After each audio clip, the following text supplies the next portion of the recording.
Before we get into this video, I just want to say smash that like button and comment down below. Do you think Bragg should be fired, disbarred, arrested, charged, and put in prison? Let me know what you guys think, okay? I really think that he's corrupt, Merchant's corrupt. Investigate Merchant, shut their whole operation down, because it's just vindictive, it's corrupt, and it's just obvious that they're being vindictive and hateful and trying to sabotage Trump, okay? So this is like a Hail Mary for the Democrats. That's really what it looks like. And Trump is just overcoming it over and over and over again. And this is what we love to see. So smash the like button, hit subscribe. Let me know what you guys think down below in the comments. And also comment down below in the comments, how was your day? I appreciate you guys. And let's get into the video.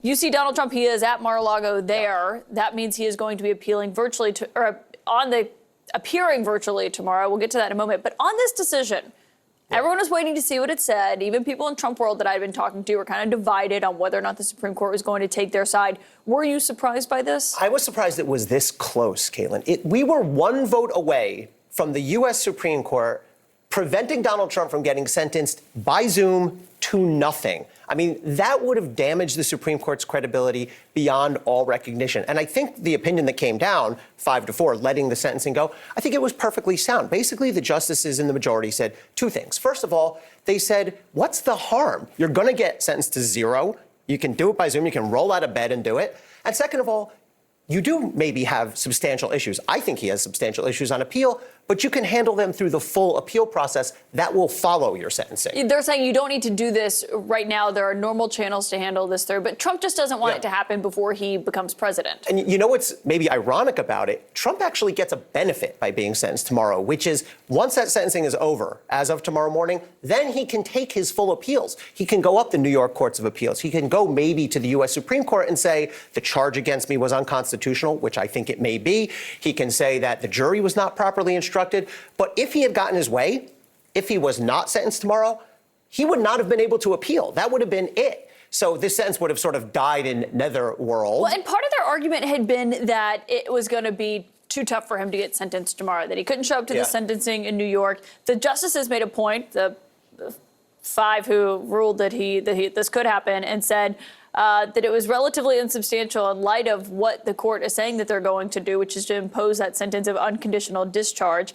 And it's a brief virtual hearing. He doesn't have to be there in person tomorrow. So this was a smart move by Judge Merchan, because he said last week, I'm going to sentence you to essentially nothing, and you can do it by Zoom. If Merchan had not done that, if he just said, appear for sentencing Friday, it'll be like any other sentencing. You don't know what you're going to get until I tell you. That might have changed the Supreme Court's calculus, because Trump's argument was, I could be subject to what we call irreparable harm.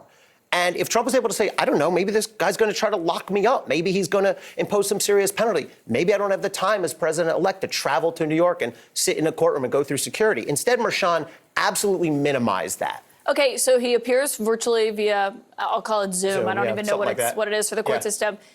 When you get sentenced, you have an option to say something, right? You just hit on what the biggest point is going to be to watch for tomorrow. Any defendant at sentencing absolutely has a right to speak.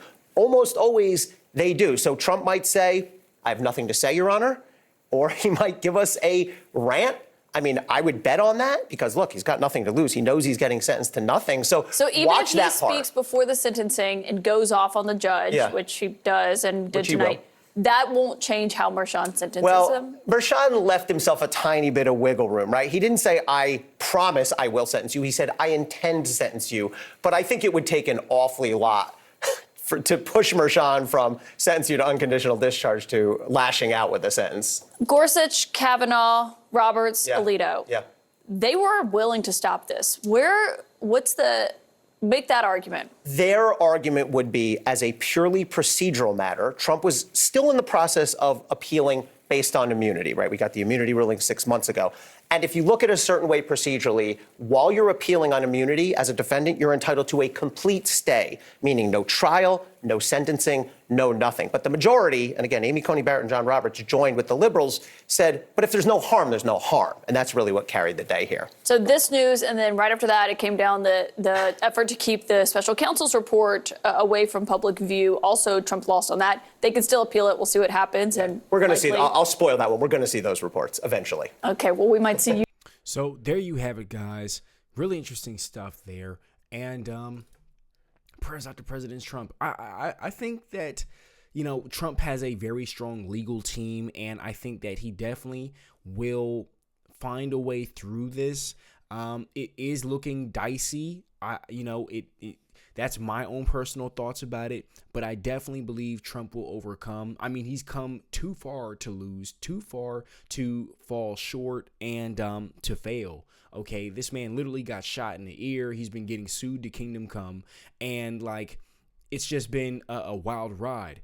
Okay, attacked all through the media, lied on, false accusations. The whole thing is nuts. Okay, and something that really caught my eye with this was some of the comments. It's a sad day when we have to be surprised when Supreme Court does the right thing. And hold on, there was another one. Oh, somebody said, I like presidents that are not convicted felons. And shame on the 4 justices who voted to aid Trump. I mean, really? The mind of the liberal needs to be studied. Okay, that's really where my head is at. I'm just sitting here thinking, it is absolutely nuts. California is on fire. Ku Klux Kamala Harris is just vindictive and pissed off that she lost to Trump. Okay, then you have Trump out here getting sued by Judge Merchan. Okay, and they're trying to assassinate Trump, legally before Inauguration Day. And the whole thing is nuts. The whole thing is absolutely just a cluster bomb. And I really think that, this is why I say that Bragg, Merchan's daughter, Merchan's wife, Mr. Letitia James, Gorilla Grip Fannie Willis, all these people need to be disbarred, arrested, charged, everything, okay? Some people even say go as far as bankrupt them all.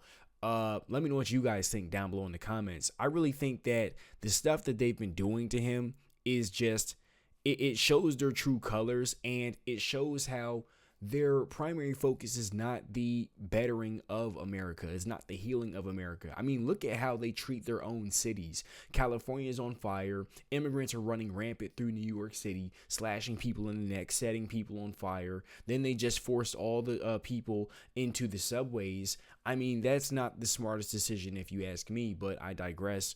And, they have some of the most expensive states to live in. It's just like, what is going on? And this is what brings me to my next point here is, could you imagine if Ku Klux Kamala Harris won? Could you imagine if she was the 47th president? I mean, we dodged Kamala Harris like Neo from The Matrix. And, The Matrix 1, if you guys remember that. Really good movie. And, you really have to just be like, man, prayers out to Trump, and thank God Kamala Harris lost. That's really where my head is at, And Biden's out here trying to give billions to Ukraine and billions to Africa. And it's like, dude, can you focus on America, my guy? Can you focus on America? What are you doing? Okay, I don't even think he knows what he's doing. He's the ice cream president. He just wants some chocolate ice cream. That's all he really cares about. And then just relaxes on the beach. Okay, completely forgets that he's the president. But it's been a wild ride, you guys. Let me know what you guys think about everything going on. Drop down below in the comments your thoughts, and I will see you guys in the next one. Shout out to the King Squad. Thank you to everyone who watched this video all the way through, and smash that like button, hit subscribe, and shares these videos. Thank you for all the donations, everyone who donates and keeps me updated in emails. I appreciate you guys. Peace.